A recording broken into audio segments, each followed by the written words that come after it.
Cuentan muy bien. Como bien saben, que nos quedan todos súper poquito del semestre. Y nos queda todavía la tercera parte de esta asignatura, que tiene que ver con algunos aspectos, si bien es cierto, generales, en el sentido de que afectan a un rol de belleza y vinífera, no de la misma forma, pero bastante similar, y se abordan tomando en consideración estas diferencias, no son menos importantes. De hecho, nos queda todo lo que es control fitosanitario en las vides, por tanto, de hecho, el día vamos a abrir el fuego un poquito con eso.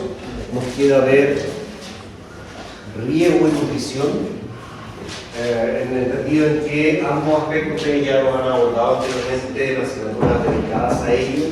Por tanto, mi misión es agarrar esos conocimientos y ver cómo se abordan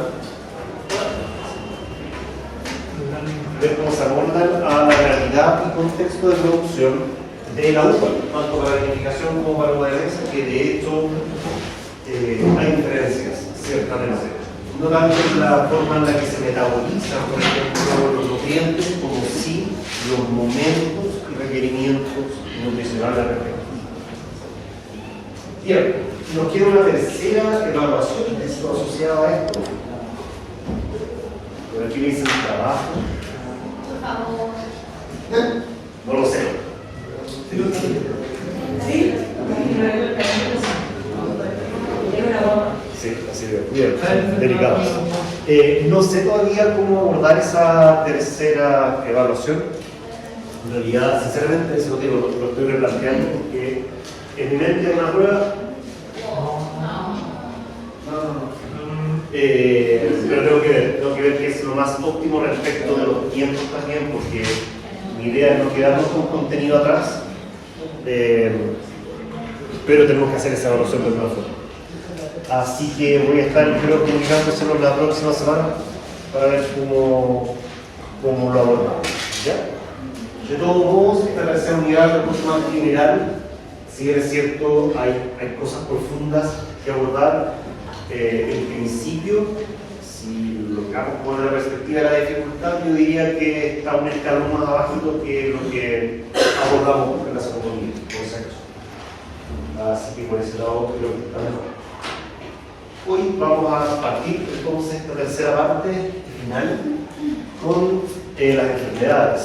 Enfermedades que afectan las vides en un contexto evidentemente productivo, en el que tenemos las dos aristas de siempre, uva de mesa y uva para vinificación. Vamos a ver también momentos de control, alternativas de control y, más importante, medidas que de manera más o menos relevante nos van a ayudar a mitigar o incluso a evitar a veces la ocurrencia de esta infección. Si tuviésemos que licitar las enfermedades que afectan las vides, probablemente nos faltaría espacio, hay un montón. Sin embargo, de importancia económica, nos vamos a quedar siempre quizás con esas dos primeras. ¿Les suenan aquellas? Sí. ¿Las han visto en otras asignaturas o no? Sí. Voy a pasar la lista y nos vemos. Que estén bien. ¿Conocen la pudrición ácida? Algo, creo. Seguro que la deben haber conversado por ahí, no sé si en mucha profundidad. ¿Esta no es de la Valle? ¿Cómo? ¿No es de la Valle? Tiene que ver con la valla, pero en general vamos a ver que la pudrición ácida afecta mucho a la uva, casi como un cultivo no exclusivo, pero es muy frecuente ahí. Esas son las tres enfermedades más importantes. De hecho, son las tres enfermedades que se mencionan en el programa, de alguna manera.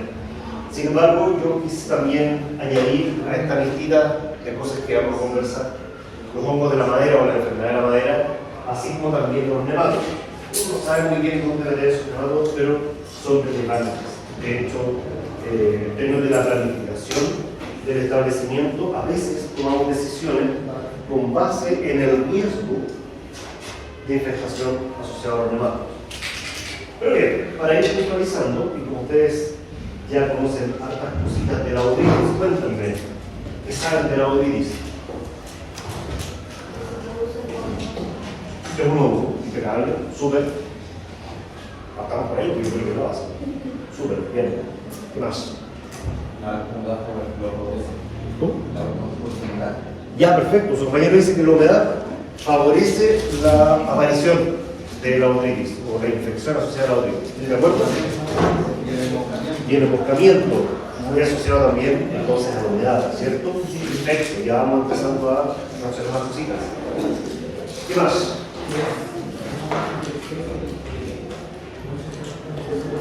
Perfecto, muy buen punto. Es una enfermedad tremendamente polífaga, una enfermedad que además es capaz de colonizar varios tipos de tejidos, no solamente la fruta. En las flores también podemos ver el ataque de botrytis. Quizás no en el caso de la piel de manera muy grave, pero sí en flores de corte. ¿Ya? La forma en la que apreciamos la sintomatología es distinta. ¿Cómo podrían definir qué es el hongo? ¿Cómo luce? ¿Cuál es la signología asociada a la infección? Pudrición gris. Es decir, el micelio más o menos esponjosito, ¿cierto? Bien denso, de color grisáceo, ¿cierto? Es el signo. La sintomatología muchas veces tiene que ver con daño necrótico en el tejido, pero habitualmente vemos más frecuentemente el signo antes que el signo. Ustedes dijeron muy cierto, muy correcto. Se nota que conocen, ya han hablado de botrytis. Es una enfermedad tremendamente interesante desde la perspectiva metabólica, una enfermedad muy, comillas, hábil en cuanto a las vías metabólicas que tiene para poder lidiar con, lamentablemente, algunos controles que nosotros pudiésemos efectuar. La forma de dispersión la conocen, cómo se dispersa el hongo. Esporas, ya, perfecto, llamadas conidras, ¿cierto? Que salen desde los conidóforos, tienen que ver hacia la derecha. Y bueno, también a la izquierda, en realidad, las conidras no son conidóforos. Esas esporas se diseminan sumamente fácil. El viento es suficiente, la humedad, claro, que favorece, por tanto, el éxito de la infección tiene que ver con la ocurrencia o la confluencia de estos tres factores: que exista el hospedero, que existan dos visiones y que exista la enfermedad. Confluyendo esos tres factores, evidentemente tenemos una infección. Esa infección se puede manifestar en varias etapas o en puntos dentro del desarrollo de la fruta. No obstante, les comento el momento en el que la botrytis tiende a ser más agresiva es cuando la fruta está más dulce. En general, a la botrytis le gusta el tejido con azúcar, exactamente, y eso es un punto importante, porque nosotros muchas veces vamos a ver que la severidad del ataque está relacionada precisamente al avance de la madurez. ¿Ya? Generalmente nosotros vemos esto, lo vemos mucho más frecuente. Nosotros habitualmente vemos, quizás no dramático, pero sí, nosotros vemos el hongo. Ya no vemos necesariamente una infección interna, sino que muchas veces vemos ya el micelio aflorando por el tejido. Esto es un problema porque botrytis no solo va a tener una ocurrencia, una aparición en terreno, sino que también lo vamos a tener con cosecha. Un hongo que es capaz de desarrollarse en condiciones de cosecha. De allí que nosotros utilicemos el anhídrido sulfuroso como una medida preventiva. Ojo, el anhídrido sulfuroso, si bien es cierto, es capaz de destruir parte del hongo, no es capaz de eliminarlo por completo. Por eso usamos los generadores de anhídrido sulfuroso por cosecha. La infección habitualmente tenemos que asociarla al ciclo de vida, voy a adelantar un periodo, el ciclo de vida rápido. Estas estructuras de resistencia y luego diseminación que tiene la botrytis permanecen en terreno, de allí la relevancia de la eliminación de los restos frutales que quedan después de la temporada. ¿Se acuerdan que en uva de mesa teníamos una opción al momento de cosechar que era limpiar los racimos en terreno? O sea, de meterlos en la cajita de cosecha limpios, llegar, seleccionar y embalar. Bueno, esa limpieza, lo ideal es que esa fruta que cae al piso no caiga realmente al piso, sino que una caja. Y esa caja sea retirada después del campo. Después esa fruta se vende para hacer pasa, o para hacer jugo, para hacer vino. Varias alternativas hay. Lo ideal es que no quede. ¿Por qué? Porque va a significar un sustrato en el cual va a desarrollarse el hongo y va a aumentar el inóculo inicial que vamos a contar con para la siguiente temporada. Eso en el contexto de la uva para consumo fresco, ¿cierto? Pero ¿qué pasa en el caso de la uva para vinificación? Muchas veces, cuando estamos súper justitos en la plata, es caro meterse a botar, por ejemplo, los pámpanos, a coger los pámpanos, sacarlos del terreno. Los pámpanos quedan ahí, eso es un problema. Se van con los pajaritos, van a estar felices en sus sales, jugueteando un buen rato, pero queda mucha fruta y se descompone en el terreno. Por tanto, el inóculo inicial para la siguiente temporada es más alto. Eso significa que existe un riesgo de infestación temprana. De hecho, este inóculo lo que hace normalmente es colonizar los restos florales que quedan.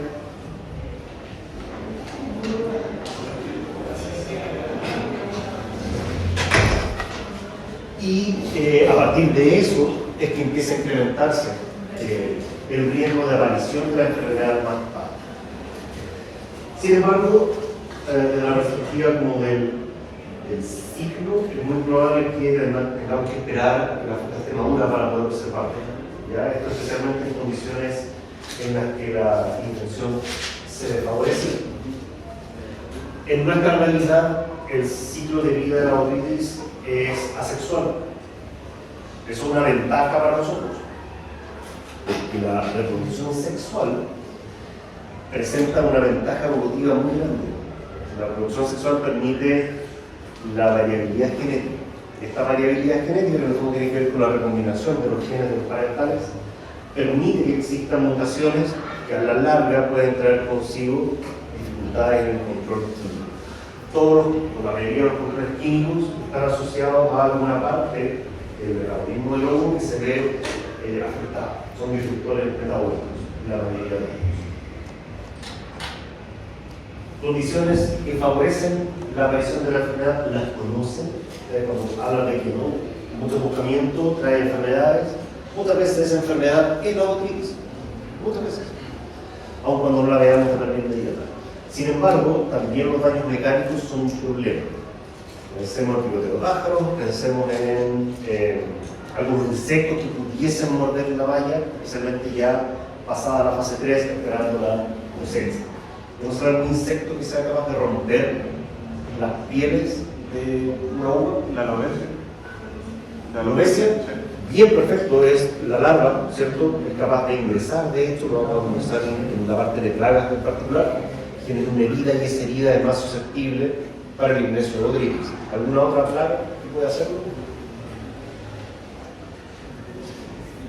Entonces, algún himenóptero que tenga mandíbulas así grandotas y poderosas. ¿El burrito? No, ese himenóptero normalmente se alimenta de cosas más tiernas. La balla no. La tijera tiene unas mandibulitas de aguiluchos y tampoco un himenóptero. ¿La chaqueta amarilla me suena? La chaqueta amarilla, un himenóptero, unas mandibulotas poderosas que le permiten rasgar tejido, romperlo y alimentarse del interior de la valla. Y ahí es cuando llegan las abejas. Y la gente dice, ay, las abejas me están cogiendo la fruta. En realidad, las mandíbulas de las abejas están hechas para morder de la forma en la que se están hechas las mandíbulas de los himenópteros. Y es importante eso. Piensa que la abeja es el problema y no es así. La abeja de verdad que no es capaz de romper. Ay, tiene una mandíbula pequeñita, pues son casi para esconder la lengua en el fondo. Básicamente para eso y afirmar, ya para la hora de limpieza y algo de defensa más puede entrar en la lengua. Pero nada, en realidad. Por tanto, ojo con los daños mecánicos que favorecen la aparición de la botrytis, pero no la determinan. Podría no tener ningún riesgo de daño mecánico y pero igual. La botrytis no necesita un punto de ingreso, cero familia. Por tanto, ¿qué medidas de manejo creen ustedes que ayudan a disminuir la incidencia de botrytis? Por ejemplo, no creo un manejo que favorezca la ventilación. Desógeno, poda base en invierno, por tanto, claro. La poda per se no, pero sí la forma en la que direccionaste los cargadores. Eso podría ser. Ya. ¿Sí? El desbrote, el arreglo de racimo, el raleo de flores, ¿cierto? Lo que hacemos con el agua de mesa, con la aplicación de ácido fibrílico, uno de sus objetivos es precisamente disminuir la cantidad de vallas que tiene, hacerlos más sueltos. Pero ¿y qué pasa en el agua vinífera? Ya, podríamos tener un desorden, pero la mayor de la aplicación ¿qué pasa con el máximo? ¿Qué pasa con el máximo de lado? El racimo no se toca, el agua que le echamos anillos. Ya, propongo un manejo para disminuir la capacidad del racimo.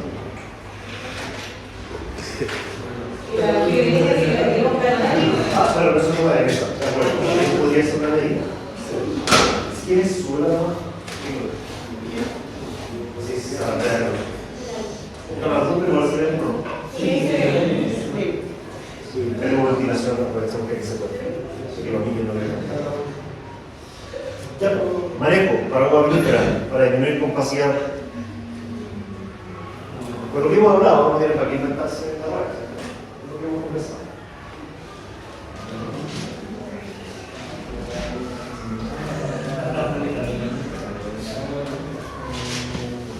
¿Cómo podrían generar una menor cuaja del agua vinífera?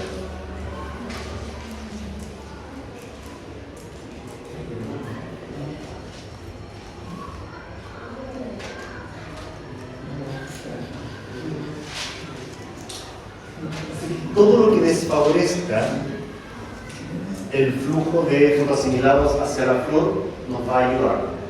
Una de esas alternativas es deshojar en prefloración o floración. Con eso van a tener bayas, menos bayas y bayas más pequeñas probablemente. Un deshoje focalizado en fruto cuajado también me va a ayudar a tener bayas más pequeñitas, potencialmente. Estrés hídrico, pero no hemos hablado de eso. A ver, dependiendo del nivel de agresividad que sea y el momento en que lo ejecutes.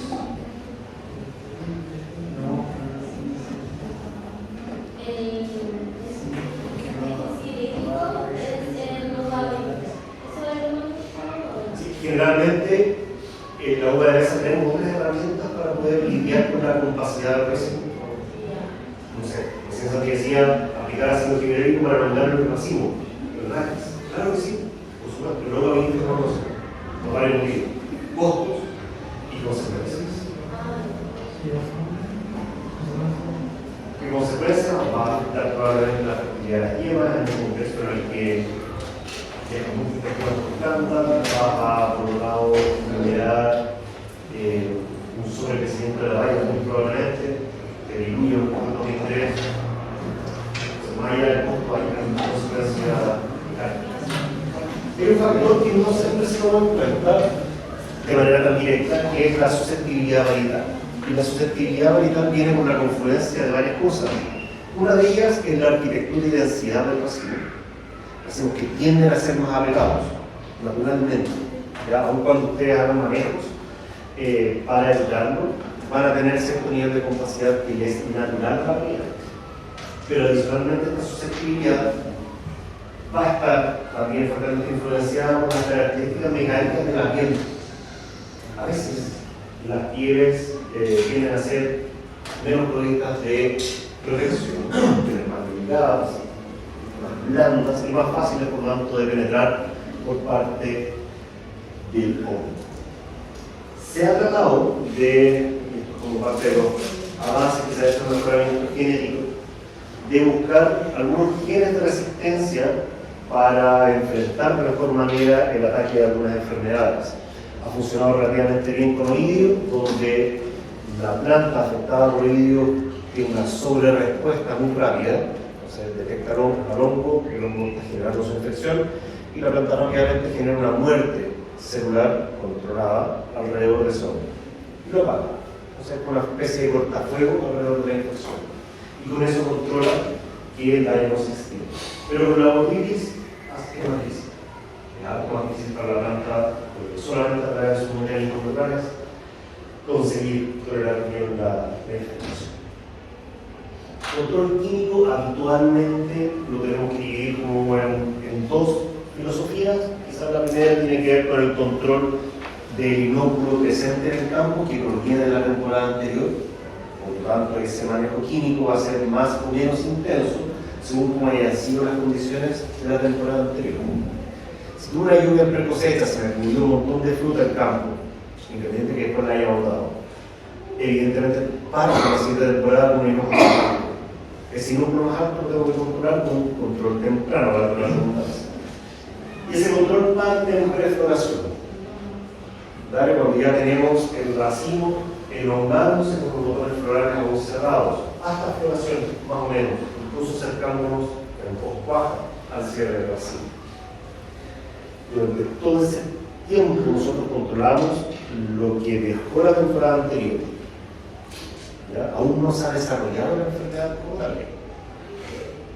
¿Ya? La enfermedad como tal parte generalmente cuando el fruto empieza a acumular azúcar, es decir, desde el empleo en adelante. Y ahí nuestra ventana de aplicación es cortita, súper breve. Porque en algún punto nosotros vamos a tener que cosechar esa fruta. Esa fruta la vamos a meter en un barco, se va a ir a un lugar donde la reciben y tienen que saber que esa fruta no tiene pesticidas o tiene las cantidades por debajo de los límites aceptables. ¿Sí? Y eso determina cómo se planifica el manejo fitosanitario en general, no solamente asociado a botitis. Aun cuando dentro del manejo fitosanitario el control de botitis es como un capítulo aparte, ¿vale? Porque es una de las enfermedades, si no la más importante, es una de las más importantes dentro de la cosecha. Dicho esto, entonces, hay un factor relevante cuando uno hace una aplicación, que es la carencia. ¿Sí? ¿Conocen el término carencia? Sí.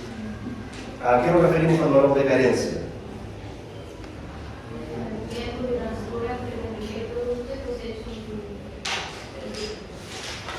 Es seguro cosechar o consumir, ¿cierto? Ese espacio de tiempo. Las carencias son variables, depende del producto, la forma de acción, la resistencia que tiene el tejido. Hay una curva de degradación que es prácticamente la misma para todos, los tiempos son los que cambian, la forma en la que se degradan en la planta varía en eso, en realidad en los tiempos que demoran. Por tanto, al momento de cosechar uno empieza a saber que no solo es seguro, sino que logramos conseguir una concentración inferior a lo aceptado por el mercado. Eso hace que hay productos químicos que están prohibidos en algunos mercados.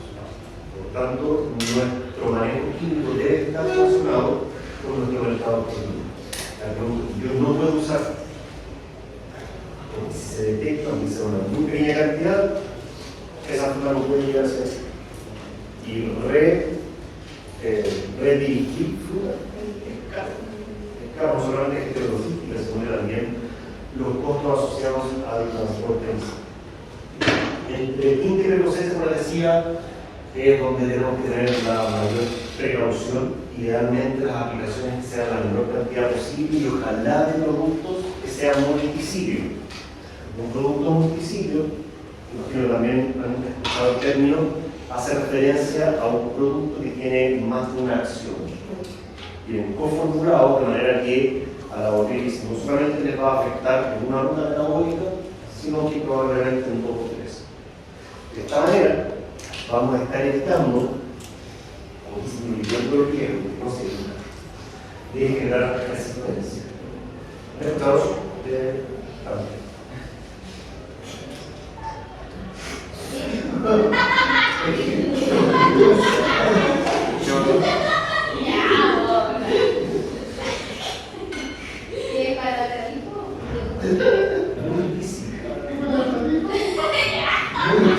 Múltiple sitio de lugar.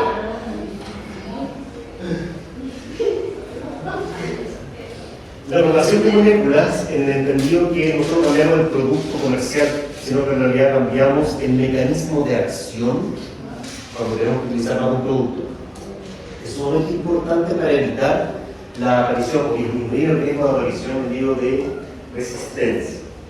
La resistencia no es algo que la botitis, por ejemplo, para sentarnos acá, una nuestra botitis gane tras muchas aplicaciones. En realidad, dentro de la población del hongo, Imaginen que hay un 0,1% de esa población que es resistente o tolerante al teuconazol. Teuconazol que es un fungicida que se usa para muchas cosas, no solamente para la botritis. Entonces ya por la primera vez apliqué teuconazol para controlar, maté prácticamente a todo el hongo, por la población de hongo, menos a ese 0,1%. La siguiente vez, si vuelvo a aplicar teuconazol, ese 0,1% ya no es 0,1%. Al quedarse sin competencia, aumentó la población, aumentó la proporción de esa parte de la población que es resistente. Por tanto, va a ser un 0,4%. Si sigo aplicando teuconazol, voy a estar segregando únicamente a esa fracción de la población que es resistente. O sea, en realidad, la resistencia no la genera el hongo porque sea súper capo, súper inteligente y maestro en química. ¿No? Tiene que ver con un mal manejo de las poblaciones. Cuando nosotros vamos seleccionando, en realidad, aquella que es resistente. Por eso, si yo uso teuconazol, estoy utilizando el mismo producto en el fondo, es un método de acción. Y la relevancia de buscar o productos que atacan múltiples sitios o bien simplemente derrotar moléculas dentro del programa. Solamente la resistencia de la enfermedad en sí, como que nosotros le damos las condiciones para que la población que quiera de la resistencia, incluso va seleccionando eso. El mismo concepto de selección que nosotros utilizamos cuando propagamos microorganismos. Que aplicas un antibiótico y no sé, miles de millones de bacterias que habían. Habían tres células que eran resistentes, probables resistentes, y eran esas las probadas. Para volver a limpiar el cultivo, pueden aplicar el mismo y así que nosotros con esas seleccionadas. Ese protocolo no es tanto. Y más que eso. Por tanto, la idea acá es tratar de apuntar a un manejo que sea inteligente de la resistencia del uso de los productos. Porque también es súper lindo que yo les diga, no tenemos que robar una paleta de resistencia, pero en la práctica es carísimo. Es súper caro tener más de un producto para el cultivo. No solo porque se va a vencer en la bodega, sino porque en realidad es caro, es súper caro comprarlo. Y lo tengo que usar la misma temporada.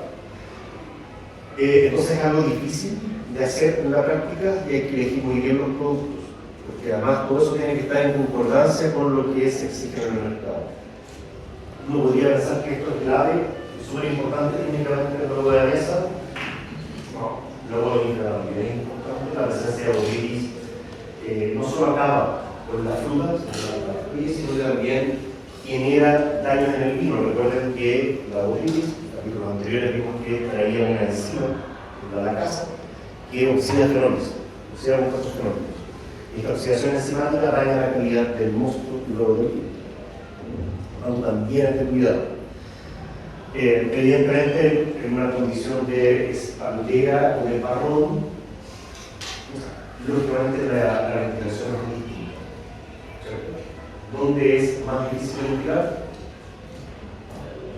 En el parrón, ¿cierto? Cuando tenemos que abrir ventanas, desojar, explotar, estar más atentos con eso. Y hacer un monitoreo. Aunque ustedes piensen que cuando vemos ya el ojo, la presencia de botritis es tarde, igual se puede detener parte de la infección. Eso se llama aplicaciones curativas. Y cuando aparece el patógeno, aplicamos y se muere el patógeno. ¿Sí? Es como pegarle un combo fuerte, pero el daño ya está hecho. Entonces, sí o sí, eso va a implicar que durante la etapa de cosecha haya que limpiar de manera más intensiva ese racimo, probablemente. Alternativas al control químico existen, especialmente enfocadas en lo que es pre-cosecha. Cuando tenemos lluvias más o menos tardías, el inóculo se dispara, no vemos el hongo necesariamente porque está lo suficientemente apretado con las moléculas que le metimos antes. Pero sí tenemos que evitar que porule y que se desarrolle esta enfermedad. Generalmente están formulados con estos vacíos, tanto sulfídicos como aminoglutafáceos, que cumplen la misma función. Logran detener de manera bastante eficaz el avance de la botritis. No obstante, siempre es riesgoso el periodo de cosecha después de una lluvia. Es decir, lo puede ir a controlar y no haya aparecido botritis, pero las piernas de esa fruta ya no le dan para llegar a China, sino que probablemente va a tener que ver un mercado un poquito más cercano, por los costos que se implican, o por dejar de ganar lo que se espera. Preguntas, hasta acá. Dudas respecto de la botritis. ¿Queda más o menos claro el panorama? ¿Sí? Botriticidas hay un montón. Los que están muy de moda son los que están basados en cobre frente hidratado, funcionan súper bien, súper bien. Y muchas veces vienen coformulados con alguna otra molécula. Ojo con las moléculas. A veces botriticida es súper bueno, pero algunos de esos productos en los que viene formulado este producto que estamos aplicando está reñido con los límites mínimos, los límites máximos permitidos en el mercado de esquina. Revisen eso siempre. O se manden la patinada de mandar fruta o querer mandar fruta con alguna molécula prohibida. ¿Esta sería la enfermedad que más importancia económica tiene dentro de la vida, no?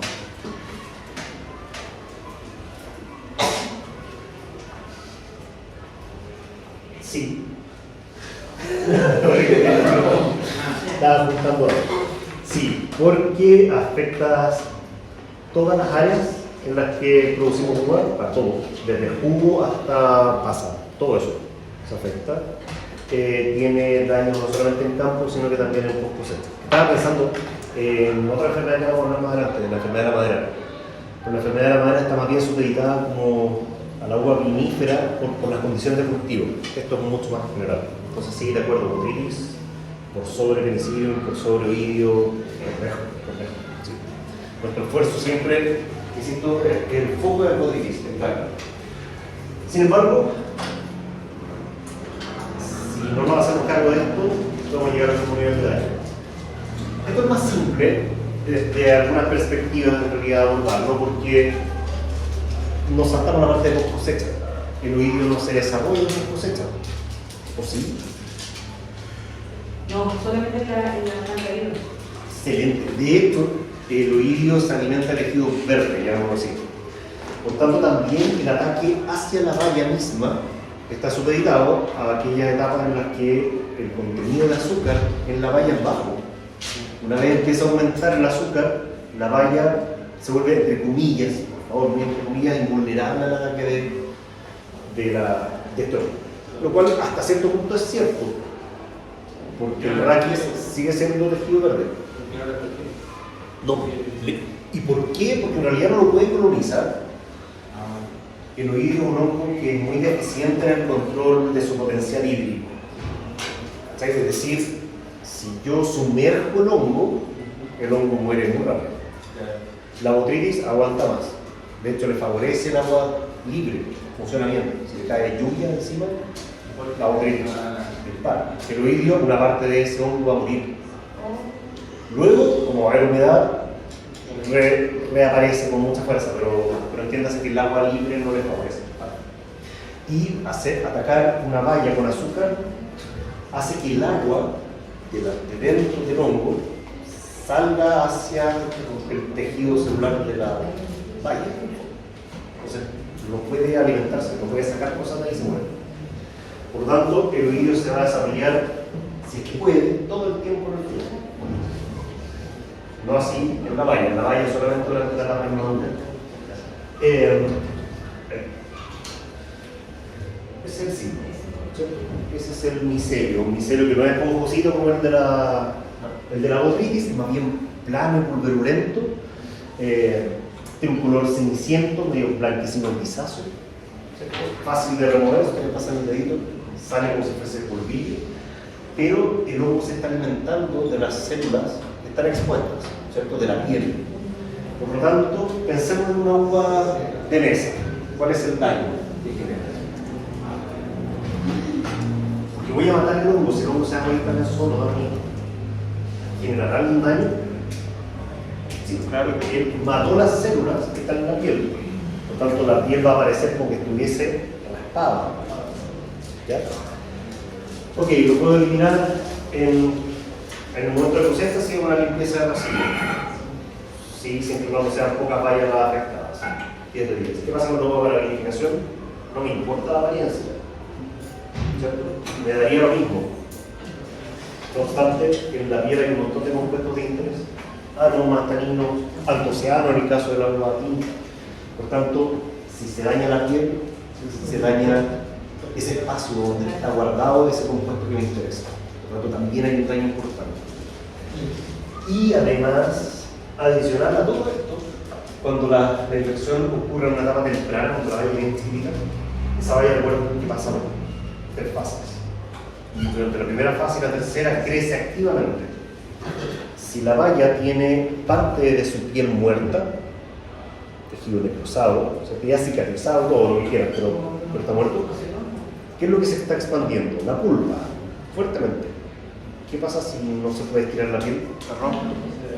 Y se rompe, y se rasga completo, se parte la valla. Y ese es un daño característico de una infección de vidrio temprano. ¿Ya?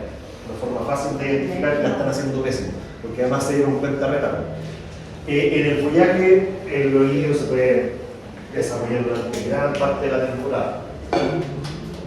Condiciones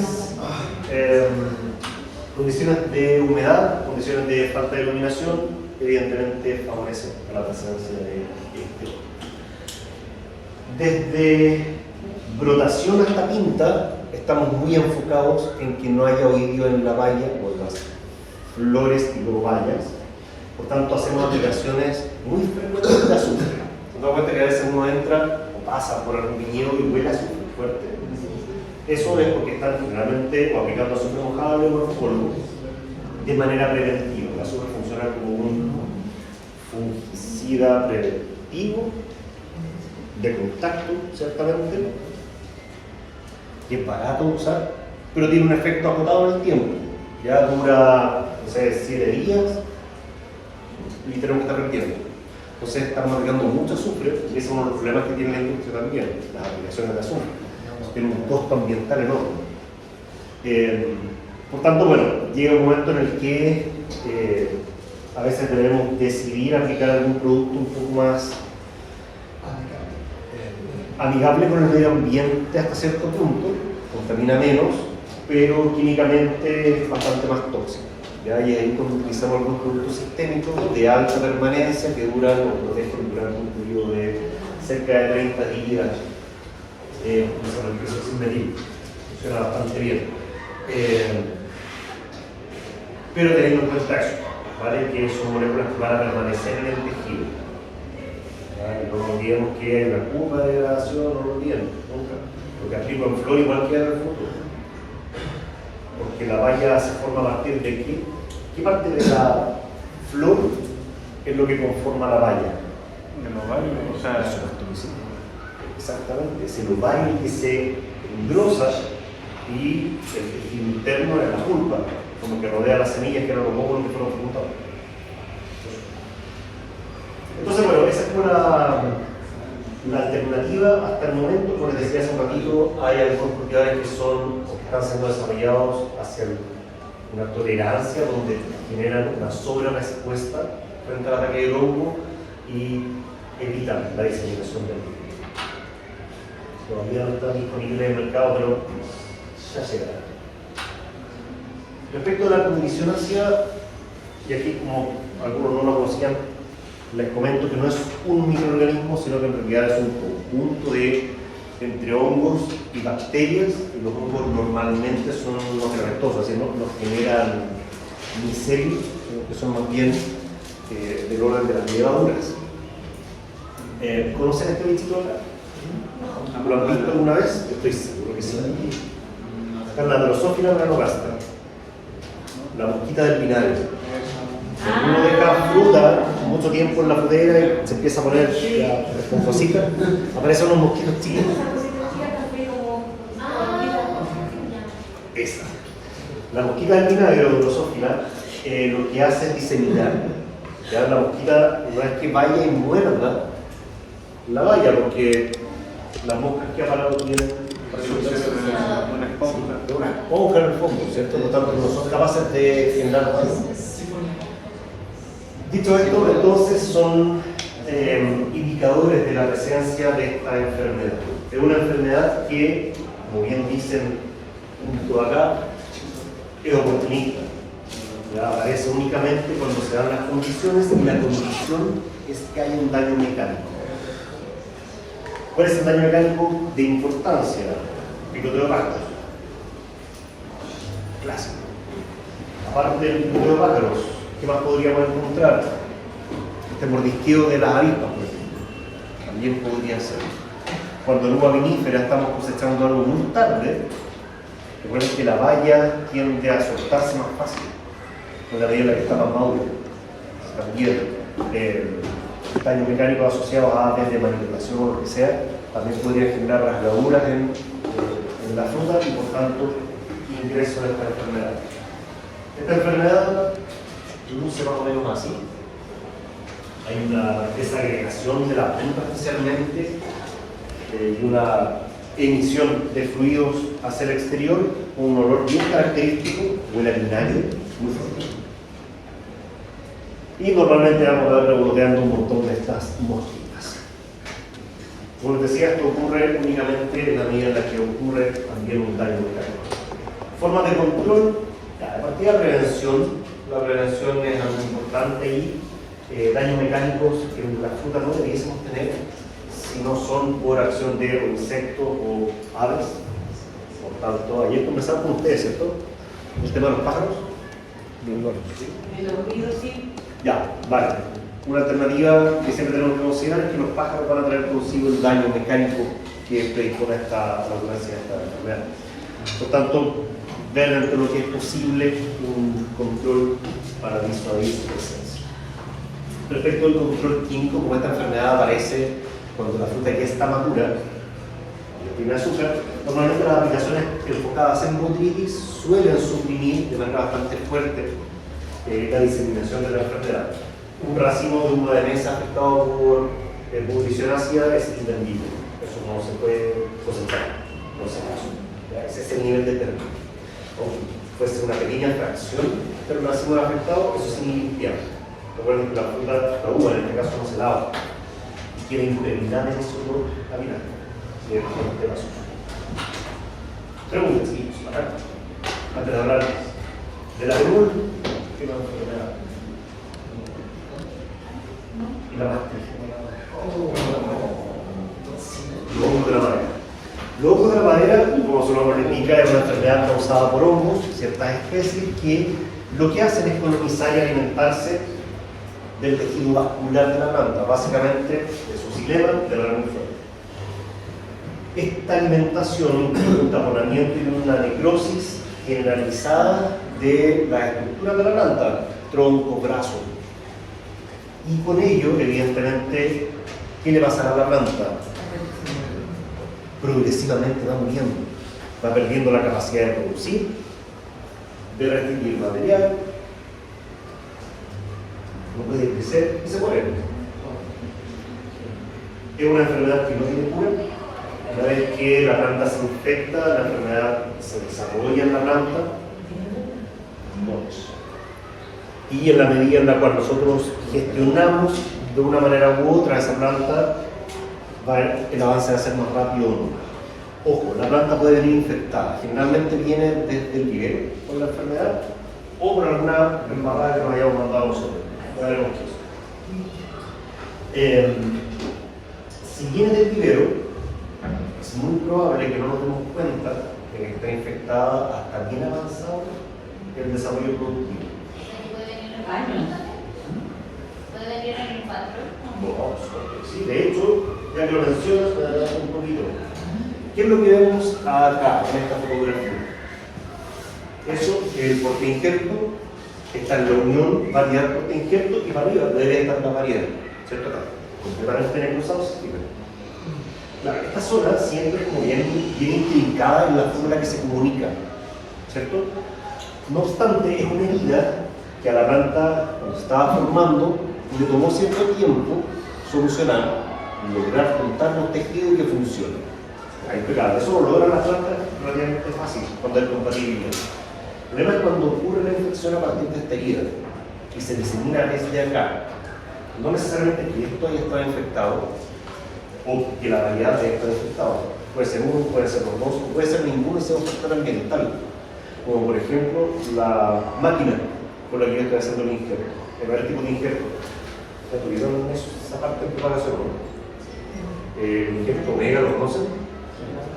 Ese que más o menos así.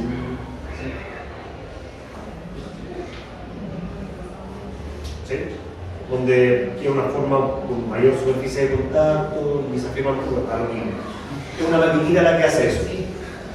¿Vale? Y si vamos a un injerto más simple, uno de empalme, cortan dos biseles, los pegan, cintan y se olvidan. Eso, si ustedes no desinfectan el cuchillo con el que están haciendo ese corte, propagar una enfermedad. Y esto, insisto, este nivel de necrosis ustedes lo van a ver desde el año 5 en adelante. Es decir, ustedes estaban muy tranquilos porque las plantas creciendo bonitas, produciendo bien, y de pronto, ¿qué pasa? Esa caída de la producción no llegamos a los 16.000 kilos que queríamos. Llegando a 12.000 y raspando. El año siguiente vemos que le falta un pedazo a la planta, se le murió un pedazo entero. O la mitad de un brazo, y después el otro brazo, después la planta. Y esto va muy de la mano a los manejos caseros.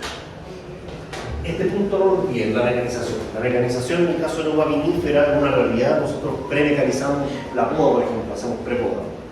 Y eso favorece la diseminación de la enfermedad.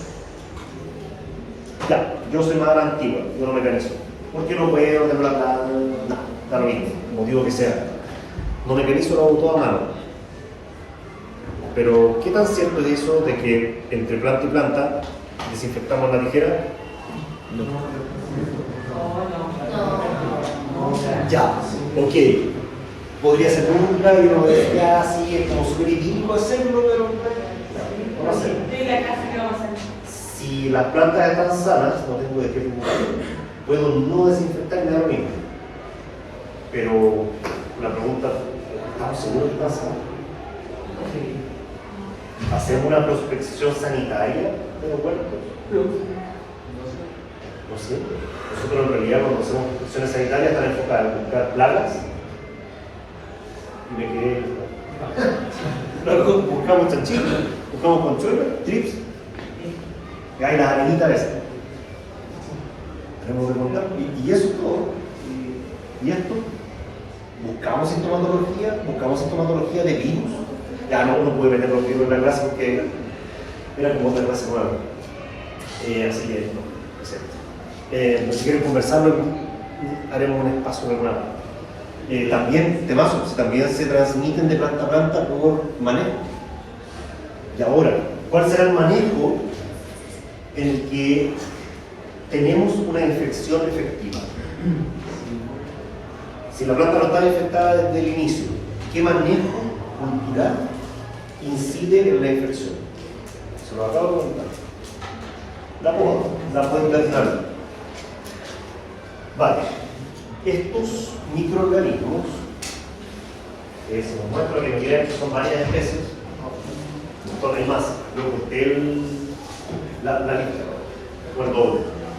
Son hongos que ustedes encuentran en cualquier parte. De hecho, análisis de suelo, ustedes buscan un microorganismo, los van a encontrar, están. El tema es que ingresen por heridas que permanecen mucho tiempo abiertas. Si yo ahora voy al viñedo y desbroto, le estoy haciendo una herida a la planta, ¿cierto? Pero esa herida, la planta la soluciona así de rápido. No solo una herida pequeñita, sino que la planta está activa, es capaz de cerrar y solucionar eso rápidamente. Sin embargo, en el invierno la planta no es capaz de solucionar eso rápido. Se demora la tasa de respiración de ese tejido en pajitas. Por tanto, las heridas quedan abiertas mucho tiempo. ¿Qué podemos hacer para evitar que queden abiertas tanto tiempo? Perfecto, pintar las heridas. Mucho tiempo se dijo que las heridas más chiquititas no se pintan, pero si estáis pintando, píntalo todo. Cada uno de los cortes, ya no solamente los más grandes. Otro factor que predispone o aumenta el riesgo es la fecha de poda. Esto suena más raro. La fecha de poda incide porque las condiciones que tenemos en inicio de invierno, mediados de invierno y final de invierno son súper profundas. Los hongos se diseminan de mejor manera hacia el final del invierno. Las temperaturas son más altas y la humedad sigue siendo alta. Por tanto, el inóculo global, no voy a hablar de especies, el inóculo global es mucho mayor, por tanto el riesgo de infección es mucho mayor. Sí. Solución, podar temprano. ¿Sí? Ya, pero ¿qué pasa si yo quiero retrasar un poquito la dotación? Porque si no se me queman los brotes. No puedo podar tan temprano. Ahí sí tengo entonces que tomar todas las medidas de resguardo desde la eliminación de todo el material de poda lo antes posible y la pintura. La pintura es, aunque ustedes no lo vean, la vieja confiable. Siempre ayuda a cerrar esa herida de manera artificial para ir a la cultura. Más medidas de prevención, no son todas esas, insisto, medidas de prevención. Eso, más o menos. Cuando uno está estresado, a final de semestre, las defensas tienden a bajar un poquito, ¿cierto? Nos estornudan al lado y caemos en cama, tenemos fiebre, a la planta le pasa lo mismo. El contexto del hongo de mesa, no, es como que la planta está relajada, como un té, que no se estresa. En cambio, la uva vinífera es como su profe, súper estresado, un montón de cosas encima. Entonces, la capacidad que tienen de tolerar el ataque de cualquier cosa es mucho menor. Y en el caso de la uva para vinificación, nosotros hacemos estrés hídrico. ¿Ya? Y hacemos este estrés hídrico de manera bien intensa durante la producción. Por tanto, la planta tiene menos herramientas y una menor capacidad de respuesta en realidad frente a situaciones de estrés. Por tanto, lidia mucho peor con estas enfermedades. De allí, como decía, que en uva vinífera este tipo de enfermedad sea más importante. Bien, ¿alguna pregunta? No sé si ¿hay alguna otra medida preventiva? Nosotros, por ejemplo, en las 10 que estaban en Pirque, utilizamos esto.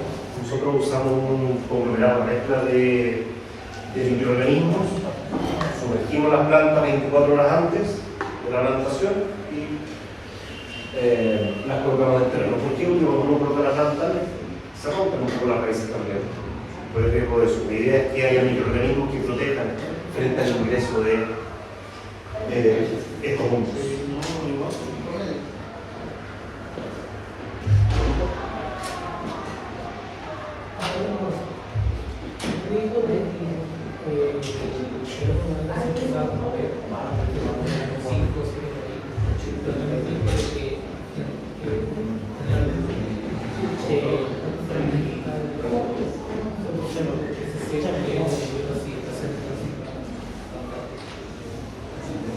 Esta es la sintomatología que uno ve cuando, por ejemplo, se le murió el brazo a la planta.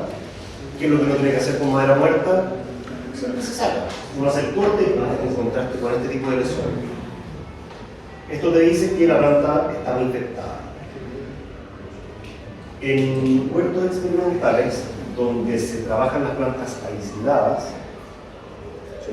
Es decir, solamente se trabaja en esa planta y luego solamente en la otra y así, se ha podido constatar que el origen de la infección estaba, por ejemplo, en la zona de inserción patrón hortícola, el patrón variable.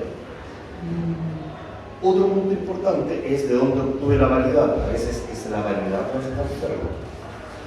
Entonces vas a la planta madre de la variedad que está en el vivero y constatas que está efectivamente enfermo. O el portingento. Porque el portingento también se propaga como una planta madre, exactamente igual. ¿Sabían eso, cierto? Y en fotopropagación vegetativa, como nosotros hacemos estacas, propagamos, luego injertamos. ¿Sí? ¿Todos claros con eso? Porque no creo que alcancemos a hablar de propagación, que en realidad la hacemos de los que intentan hacerlo, no prometo mucho. Entonces, claro, así es como se constata cuando trabajas con plantas aisladas, que generalmente mantienen diferentes interés. La planta que se infecte en el terreno, salvo que hay una planta infectada en el ¿Correcto? ¿Hay compensación económica de parte del vivero? después de 7 años. Y además, ¿cómo se identifica que sea el vivero? Claro, el tema es como el vivero te va a decir ya sí, ningún problema que pago por las pérdidas, pero tenés que probarme que... ¿Existe esa forma? Probar que... No se puede, no puede probar, es imposible. Como que el vivero solo responde en términos de pérdidas cuando llegan plantas muertas o tiene un porcentaje bajo de rotación en la planta que colocaste. Lo único que podría responder. Y no puede ver. No en cosas tan a posteriori. Yo podría botarme la barra y estar a posteriori. No, No existe eso. No hay una forma de hacer que ustedes sin que se pongan espacio de desarrollar Los PCR, los PCR podrían funcionar que te permiten detectar cadenas de ADN específicas que se utilizan como marcadores de los alimentos normalmente a partir de un tejido. Sí, podría hacerlo, pero la observación directa de este tipo de sintomatología suele ser muy indicada. Ahora, ¿cómo uno se asegura de comprar una planta sana? Comprando plantas que están certificadas libres de virus y libres de enfermedades. Una certificación que tienen que buscar los productores de plantas libres. Si yo hago mi propia planta, que lo puedo hacer, es fácil, súper barato, me sale casi gratis. No estoy seguro si estoy propagando a tener enfermo. ¿O sí?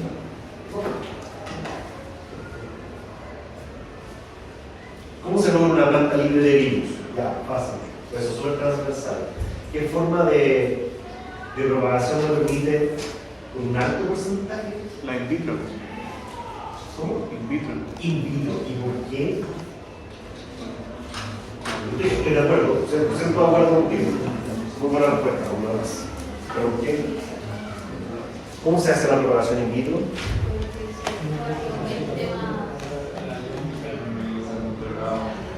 Yo saco un sistema apical, lo coloco al resguardo del agua estéril, ¿cierto? En un medio de cultivo nutritivo y rico en hormonas para que salgan raíces, ¿cierto?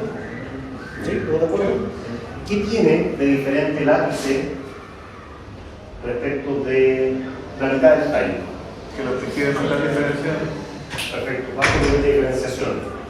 No tiene vascularización. No hay tejido vascular.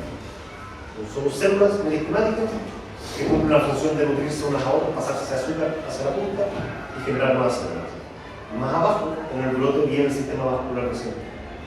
Eso es lo que fundamenta que no haya propagación de virus, por ejemplo, hacia el meristema. El meristema siempre está libre de virus.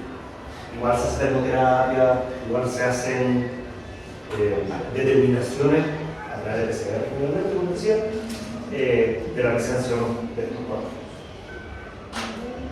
¿Alguna otra pregunta?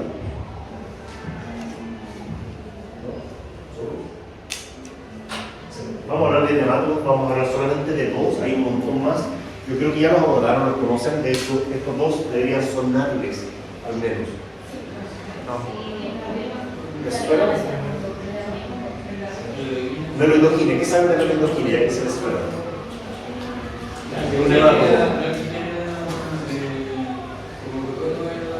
Como todos, sí, por supuesto que sí. Sí, generan nódulos o ampollas en las raíces.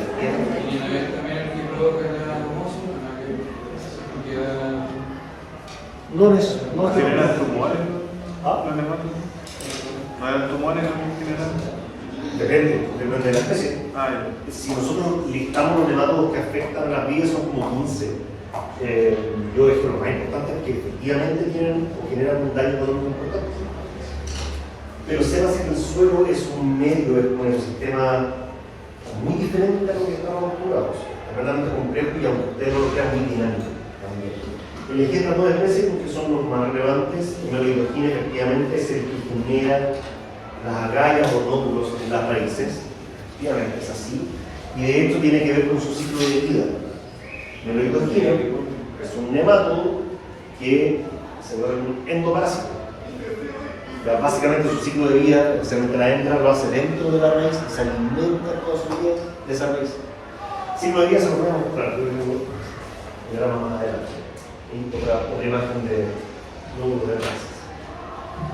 Parte con el huevo se desarrolla, sale el juvenil ingresa a través de las defensas de las puntas de las raíces y se aloja ahí.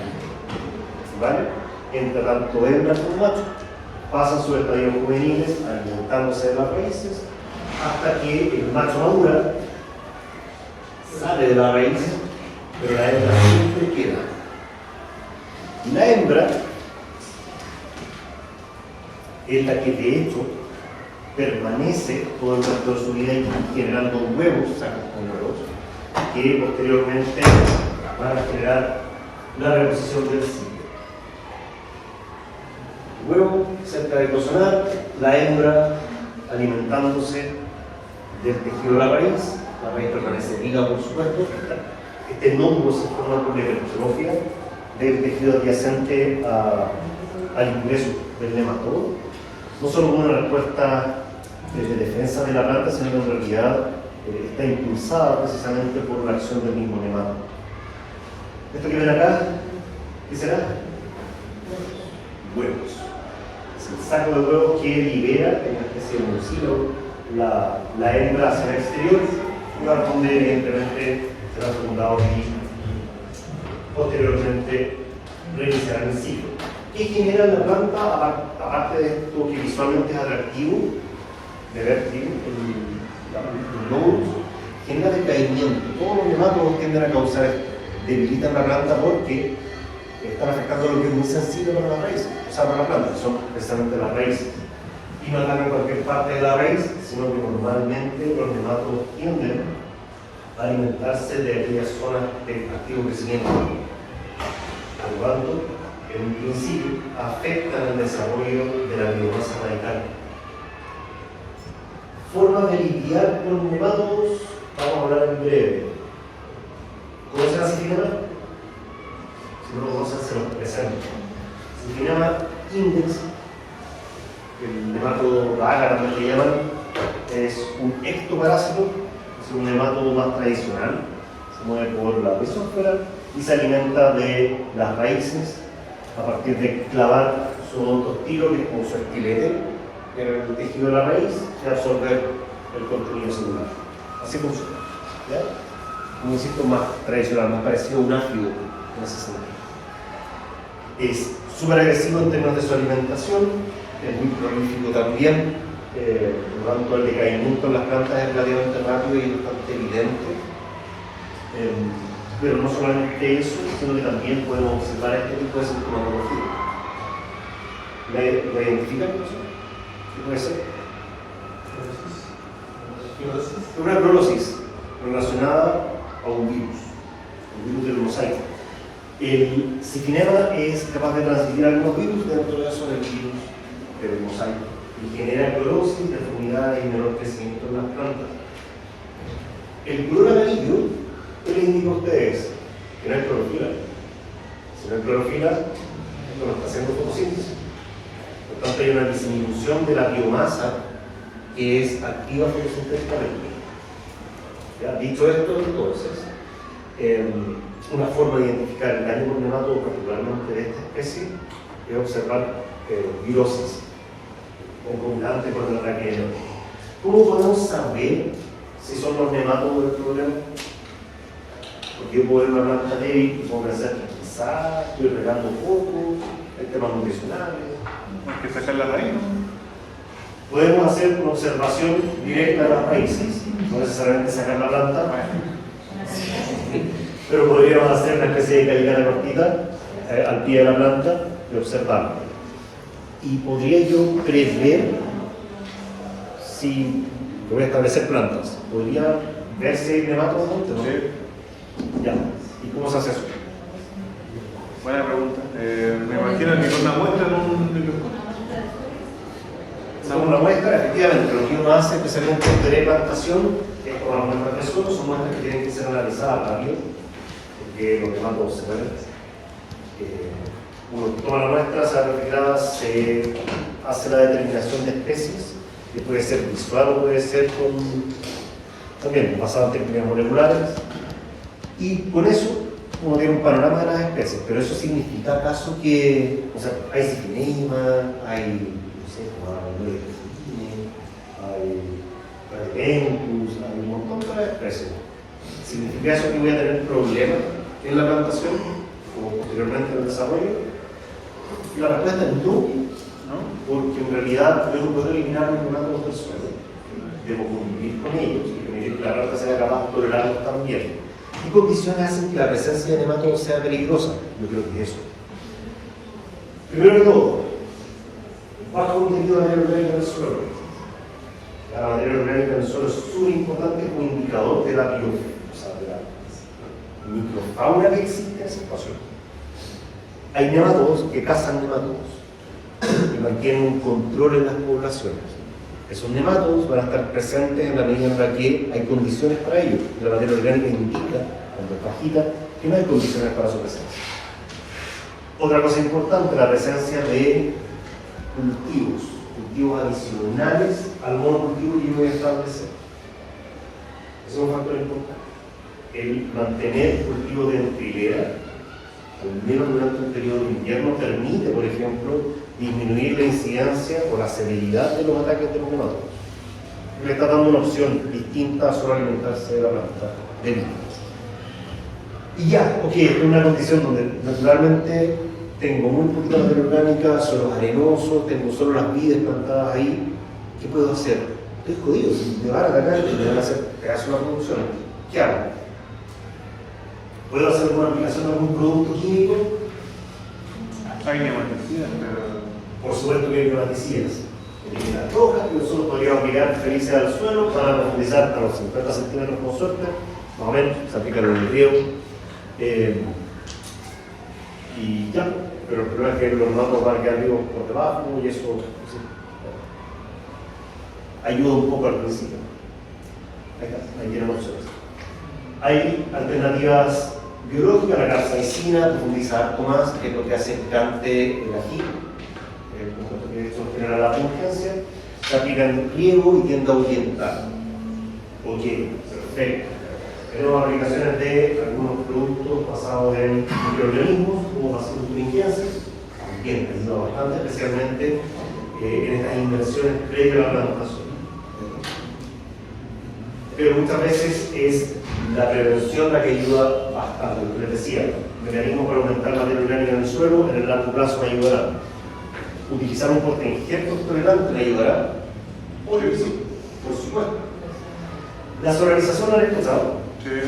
¿Qué cosa? El problema es, ¿se puede hacer solarizar con plantas? No, piénsalo, es una prevención. Por tanto, estoy previniendo, luego establecer las plantas. ¿En qué consiste la solarización? Calentamos la tierra por medio del sol con cubiertas transparentes de Puedo colocarle plástico, sí. aumentar la temperatura y con eso aniquilo todo lo que esté a pucha, pero los primeros centímetros del suelo.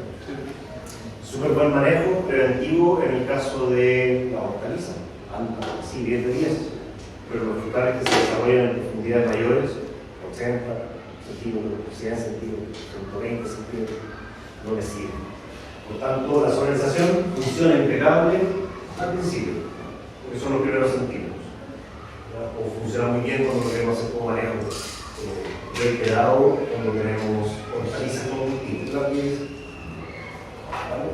Y la opción probablemente más interesante es selección de cultivos para dentrilera, aumentar la orgánica o solo horticultura. ¿Qué cultivos son recomendables? ¿Para qué cosa? ¿Aumentar la orgánica? ¿O para atraer nematodos que benefician? El tema de los cultivos de dentrilera es muy gigantesco. Vamos a tratar de abordarlo rápido. Mira, dentro de lo que te ayuda mucho a aumentar la materia orgánica, que creo que es como la mejor herramienta, tienes cultivos como el rabanito, que no es el rabanito pungente que comemos nosotros en la ensalada, sino que uno más grande. ¿El silvestre, no? Se parece, no, pero es más grande para alimentación animal. Es general. macroporos grandotes y como lo dejas ahí muchas veces se descomponen, fermentan mucho la materia orgánica en un plazo más corto que otros cultivos. Alternativas como la mostaza también ayuda mucho con los nematos, no así, dependerá. La gramínea, cuando tiene infestaciones altas de nematos iniciales, ayuda porque antes de la plantación, poner gramíneas te ayuda porque desplaza poblaciones grandes de nematos que te pudiesen causar daños. Pero seguro plantón. Así que luego lo que tienes que hacer es hacer mezclas con leguminosas. Las leguminosas no relativamente bien, porque también favorecen la aparición de no solo más alimentos para nematos, sino que también otros nematos que se van a comer, aparte de esa población. También hay hongos que afectan y bacterias que afectan a los nematos. Entonces, ¿cuáles son los cultivos preferidos? Yo diría eso. La mezcla leguminosa de la niña, para balancear un poco la microbiota que hay, y todo aquello que aumente más fuertemente el contenido de material orgánico.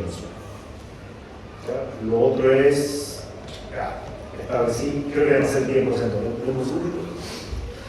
Establecer un cultivo, muchas veces lo que hacemos es, cuando ya empieza la temporada, tenemos que eliminar ese cultivo para que no tener ninguna competencia nada. Entonces lo que vamos a explicar y reincorporar. Entonces es una especie de abono verde.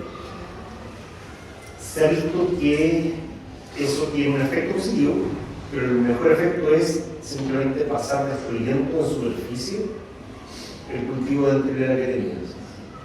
¿Ya? ¿Por qué? Porque evita la liberación de dióxido de carbono hacia la atmósfera y el sol actúa como un capturador de dióxido de carbono. Eso permite que el contenido de la materia orgánica también se incremente más rápido que si picaras, que es una especie de subsolar incluso superficial. Un arado de eso que se usa subsolar. Creo que eso era alguna respuesta más simple. Lo considero hacer. Bien, Peguines, eso, si tienen alguna otra duda, consulta o inquietud. La próxima semana vamos a estar abordando plagas. Así que vamos a ir con la misma lógica, pero vamos a enfocar únicamente en plagas. Vamos a ver